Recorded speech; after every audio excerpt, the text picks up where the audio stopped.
L-Unjoni Ewropea tinsab kommessa li tindirizza tħassib tal-familji u tan-negozji speċjalment minħabba l-effetti tal-inflazzjoni u l-piżijiet kbar li qed jaffaċċjaw. U għalhekk rridu nadattaw immedjatament tar-realtajiet ta' madwarna. Tal-iddikjaratu l-President tal-Parlament Ewropew Roberta Metsola meta indirizzat il-ftuħ tas-summit tal-mexxejja tal-Unjoni Ewropea.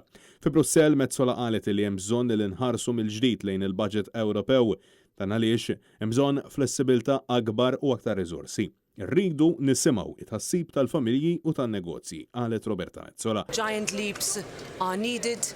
This uncertainty is leading to a tsunami that is wiping away and wiping off the value of houses, salaries and national budgets.